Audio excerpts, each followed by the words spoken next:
Okay, so here's a quick little tutorial to go with the project we did in class on Wednesday the 20th. We're going to review this project in class again tomorrow, but here is a tutorial if you would like to work on it some more. So the first thing I'm going to do is type in brick wall and go to Google and see. I'm going to look for a brick wall that's got some shadows on it. Like this one, I think was one we used in class. And it was. So there's the brick wall. Let's see, it's iStock photo, so I'm not going to be able to download it. So what I'm going to do is just take a screen grab, use Shift Command 4, or I could just, you know what, better yet, just right click and download this image. So let's see, for me I can save it to my desktop because I won't be doing this. This is just an example, but for you, you should save it to your hard drive. Okay, brick wall, save. Let me just double check that that's saved in a usable format. And there it is, it's JPEG. So I'm going to drag it on in and get started. So let's see here. There we go. Okay, so now, rather than dragging the image out to my work area to create a comp, if I do that, it's going to create a comp that's the same size as my image. And as we know, we need a little room to work. So I'm going to press the new comp button. 1920 by 1080 sounds perfect.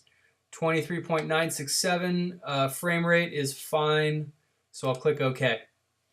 All right, now I will blow the image up. And now I will drag this in and see what happens here. Let's see, try this one more time. There we go. Okay, so this is what I was hoping for. I got my image centered in the middle of my screen, and what I'm going to do is just start duplicating.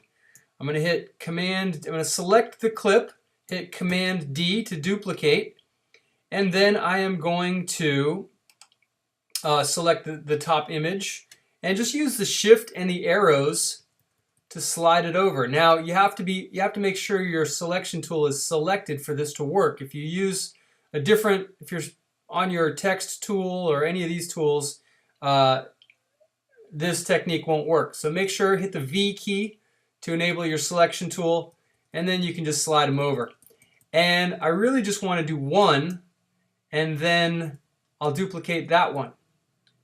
Okay, so first thing we need to do in order to make this 3D is to go ahead and make it 3D. So right now, if you look over here, you'll notice that I don't have the 3D option available. So I need to come down to Toggle Switches and Modes. And now you see the little cube right there. I'm going to go ahead and click that for both of these.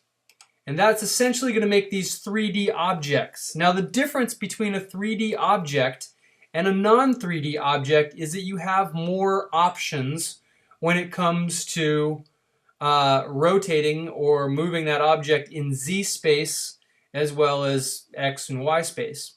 So let's go ahead and select this top one. I'm going to hit return, label it left wall or L wall for me, and I'm going to hit R for rotation.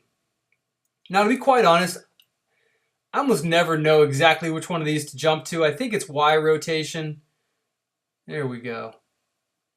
And I'm going to rotate that to negative 90 degrees. Okay, and that should make it,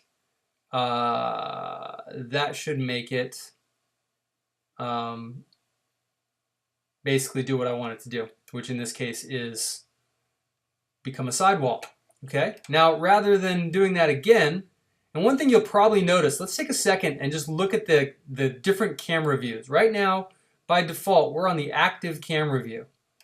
If I hit custom, you'll notice that I'm actually kind of teeing on that wall, and I really don't want that. I kind of want this edge right here to line up with that edge right there. But that's an easy fix.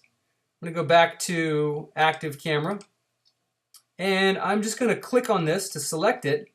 And now you see I have a Z arrow. Well, technically that's going to be my X arrow now that I've rotated this.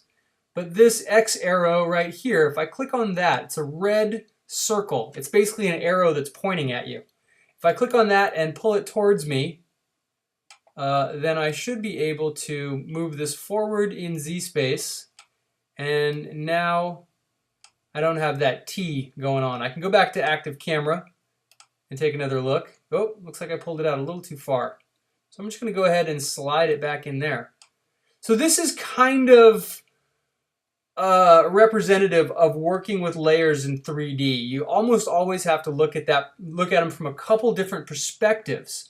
Now, if we remember, we can hit the C key when we're in custom view, and we basically get the camera tool. And once I do that, then I can rotate this around all I want.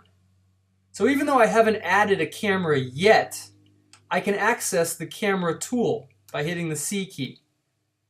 And then I can rotate around to see how tight my axis is. And the good thing about custom view is that it doesn't mess with your active view. You still have the same view you had. So now that we've got this wall in a good spot, let's go ahead and create the other wall. And I'm going to do that by just selecting this and hitting Command D and hit return so I can relabel this right wall. Anytime you have a layer selected, by hitting the return key, it makes the name editable. Okay, so now I have the right wall, and all I'm going to do is grab this slider and slide it over to this side. Now I'm going to do my best to line it up. Feels pretty good. And of course, if I want to be detail oriented, I can go back to active camera, hit the C key, and you see I got just a little bit of overhang there, but that's okay as long as they seem to meet up snugly. There's not a gap between the two walls. I'm pretty happy. Okay, back to active camera view, and there we go. So now I'm going to do the floor and the ceiling, and at the end I'll stretch them all out. Right now they're not taking up the whole image, but we'll make them take up the whole image in just a little bit.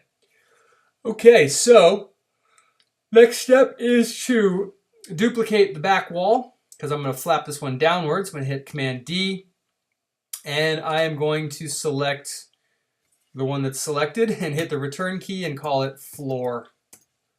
There we go. Okay, now I'm going to hit R for rotation. And last time we did the Y axis, this time we're going to do the X axis. And again, 90 degrees or negative 90 is going to do the trick in most cases. Now it turned it, so now I just need to bring it down. And looks like it's a little bit short. And that's because I think it was doing the same thing where half of it was behind the floor. Let's take a look at the custom view.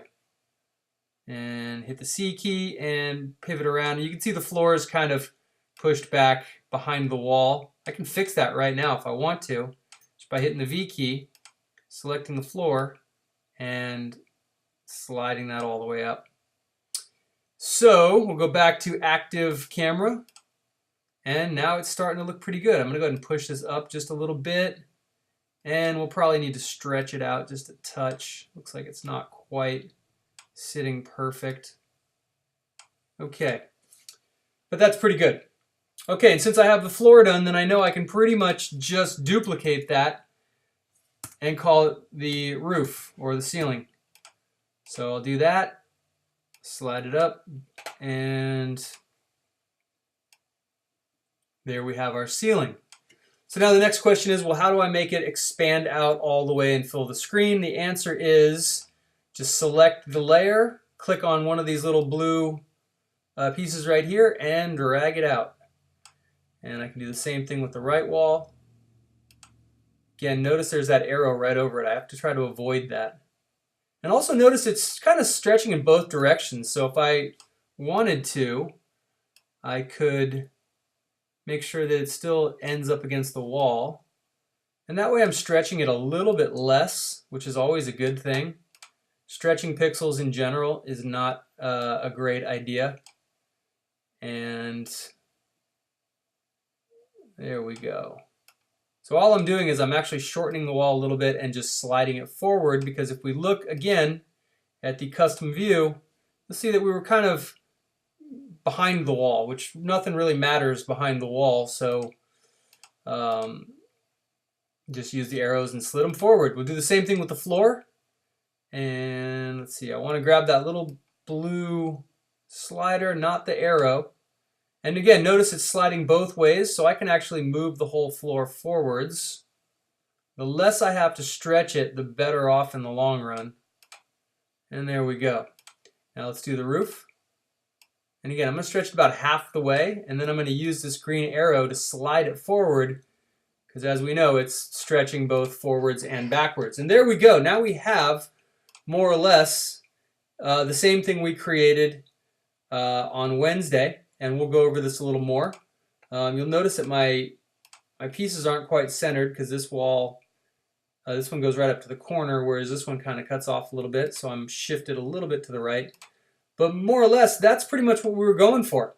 And now the next step would be to, if we wanted to animate this, would be to add a camera by going Layer, New, Camera. And this is a 2-node camera. We'll talk about cameras in a little more detail tomorrow. But for now, I'm just going to click OK, and I'm going to enable depth of field. And just click OK and let it work with what it has by default. So now I have a camera. And now I need to be able to move this camera. Notice that the depth of field kind of blurred out my image. I'm going to go ahead and click on the camera again and turn it off. And we can play with depth of field later.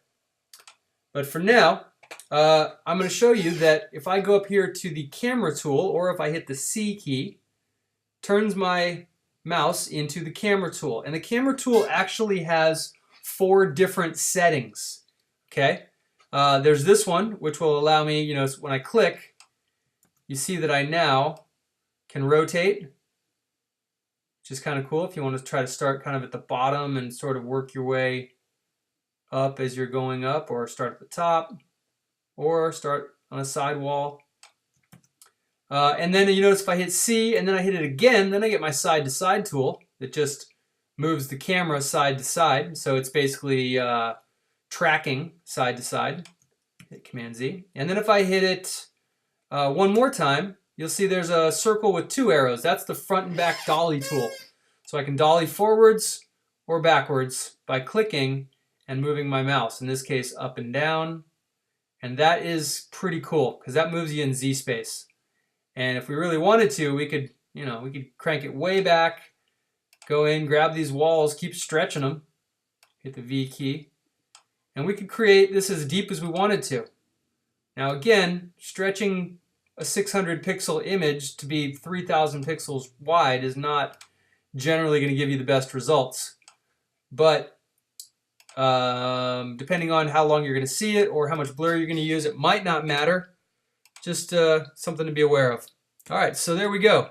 Now I can go in for days and zoom in till I finally reach that back wall. And there we have it. So that's really all we covered. The only other thing that we might consider doing would be going and adding a light. If you go Layer, New, Light. And lights are tricky, so we'll go through those with a little bit more detail in class. But if I bring this on forward, notice that I have a spotlight now, that if I hit the V key, I can actually move it around. It's a little bit too bright on that back wall, as you can tell. If I double click on the word spotlight, I could change it to an ambient light, which in this case is much too bright, so we'll bring that down. And again, we'll play around with lights a little bit more as we go, but that is the basics. Now, just so you know where that ambient light lives, I'll go to top view this time. And let's take a look at what we've got. I'm going to shrink it all down.